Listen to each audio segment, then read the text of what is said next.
File வந்துட்டு அப்படியே பண்ணாக்கா வந்து மேலே வந்து வட்டமாக இருக்கு பாரு.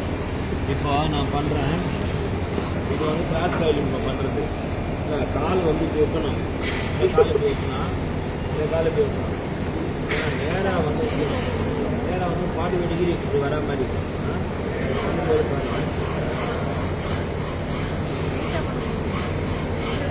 நான் பண்ணது. கிட்ட வாங்க, தனியாக தெரியுதா? இது மட்டும் தடுப்புறா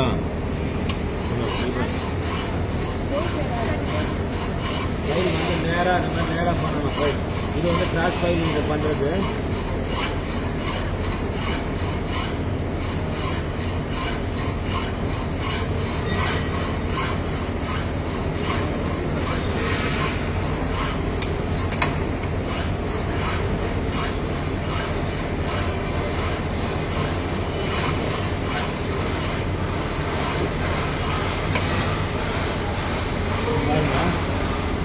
பாரு, ஃப்ளாட்டாக வந்திருக்கா, ஃப்ளாட்டாக வந்திருக்கா.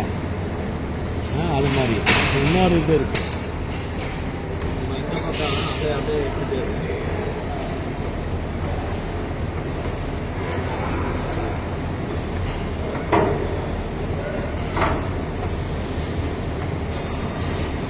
இப்போ வந்து நம்ம ஃபைல் பண்ணுறதால கட் பண்ணுறதா வந்து ஜாக்கு பக்கத்தில் இருக்கணும். இந்த ஜாக்கு பக்கத்தில் இருக்கணும். ரொம்ப தூரம் தூக்கி மேலே தூக்கினா வைப்ரேஷன் ஆகும். வைப்ரேஷன் உங்களுக்கு செட்டாக வராது.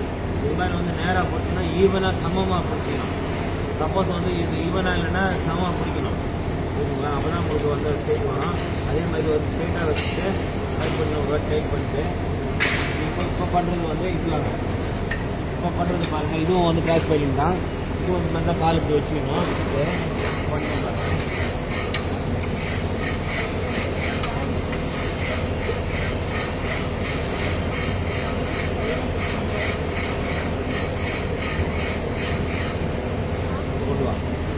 பார்த்தீங்கன்னாக்கா இங்கே பட்டிருக்கு, இங்கே பட்டிருக்கு.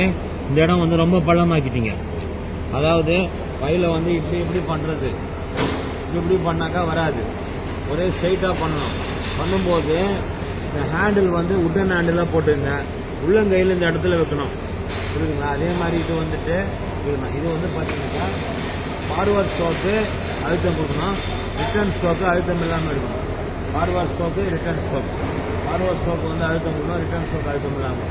இது வந்து கைட் தான் பண்ணுது, கீழ் நோக்கி வந்து கைட் பண்ணலாம். அதுக்குன்னு போட்டு ரொம்ப அழுத்தினாக்க இப்படி வரும். திருப்பி இதை வந்து இப்படி கை வச்சு இப்படி அழுத்தம் இப்படி வரும். அதனால தான் வந்து இப்படி உங்களுக்கு வந்து மேட் ஆகிப்போம்.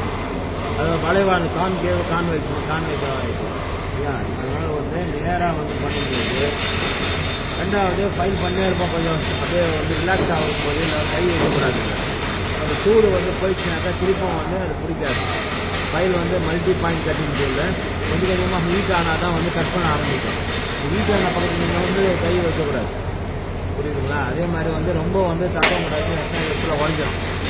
இந்த மாதிரி கட்டுவாங்க. கட்டிங்கன்னா இந்த இடத்துல வந்து சாஃப்ட் அண்ட் டஃப்பாக இருக்கும். இந்த டேங்க் பார்க்கும், அதனால் உடஞ்சிடும், புரியுதுங்களா? இப்போ பாருங்கள், நான் நேராக பண்ணுறேன். இப்போ இது வந்து ஷேப் ஃபைலிங்.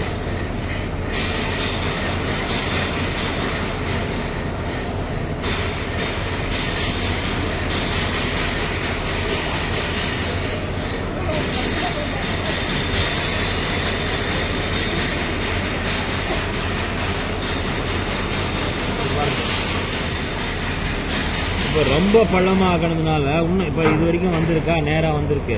இது வந்து ரொம்ப பள்ளமாகிடுச்சு, அதெல்லாம் இன்னும் அது செட் ஆகலை. அப்போ அதுக்காக வந்து நிறைய பற்றியில் கரைக்க வேண்டி வரும். நீங்கள் வந்து ஸ்ட்ரைட்டாக பண்ணிங்கனாக்கா ஈஸியாக வந்து ஜாபை சீக்கிரமாக முடிக்கலாம்.